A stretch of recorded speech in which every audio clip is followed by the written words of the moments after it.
بھائی اور دوستو، ایک بت پرست اپنے بت کو یاد کیا کرتا تھا، یا صنم یا صنم یا صنم یا صنم۔ 70 سال گزر گئے، ایک دفعہ اس کے منہ سے غلطی سے زبان پھسل گئی، یا صمد یا صمد، تو اللہ نے کہا لبیک یا عبدی لبیک، اے لبیک یا عبدی لبیک۔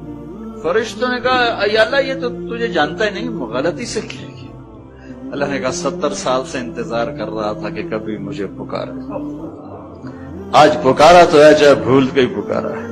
اللہ اپنے بندے سے بڑا پیار کرتا ہے۔ ہم تو مسلمان ہیں، مشرک کافر ابراہیم علیہ السلام کا مہمان آیا، پہلے آدمی ابراہیم ہے جو مہمان کے بغیر کھانا نہیں کھاتے تھے، پہلے مہمان نوازی کی ایسی بنیاد رکھی۔ مہمان آیا، کھانا رکھا، لقمہ توڑا اور منہ میں ڈال لیا۔ ابراہیم علیہ السلام نے فرمایا یار بسم اللہ تو پڑھ لے۔ وہ کہنے لگا میں تو اللہ کو جانتا نہیں، کس کو پڑھوں؟ تو ابراہیم علیہ السلام نے اس کے آگے سے کھانا اٹھایا، کہا نکل جا، میں اللہ کے منکر کو کھانا نہیں کھلاتا۔ وہ اٹھ کے دروازے تک نہیں پہنچا کہ جبریل آ گیا۔ واہ میرے رب، واہ میرے رب، تو ایسا مہربان، لوگوں نے تجھے کیا سمجھ لیا؟ جبریل آ گیا تنبیہ لے کر، کس کی خاطر؟ مشرک کی خاطر۔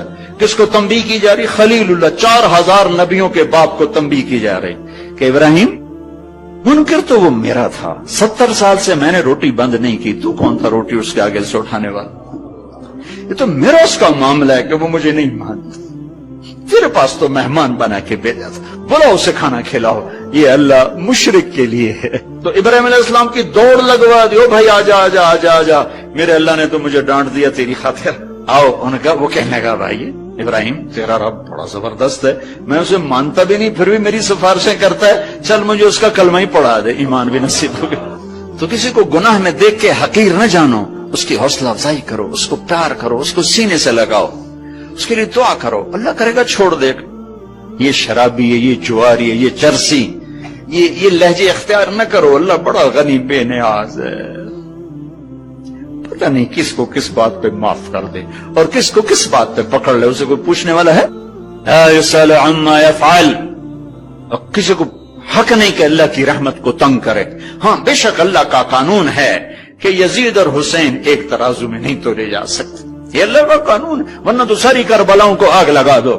رات کا زانی اور رات کا رونے والا اگر دونوں کے لیے برابر قانون ہے تو قرآن کو بھی آگ لگا دو، سیرت کو بھی آگ لگا دو، کربلاؤں کو بھی آگ لگا دو، 1.25 لاکھ صحابہ کی تاریخ کو اٹھا کے دریا میں ڈال دو۔ رات کو ناچنے والی، رات کو رونے والی اگر برابر ہیں، زکات دینے والا، جوڑ جوڑ کے جائیدادیں بنانے والا، اگر یہ برابر ہو جاتے ہیں تو پھر تو قرآن کو اٹھا کے رکھ دو کسی جگہ۔ لیکن اللہ کی رحمت کو پابند نہیں کیا جا سکتا، جس کو چاہے معاف کرے، جس کو چاہے پکڑ لے۔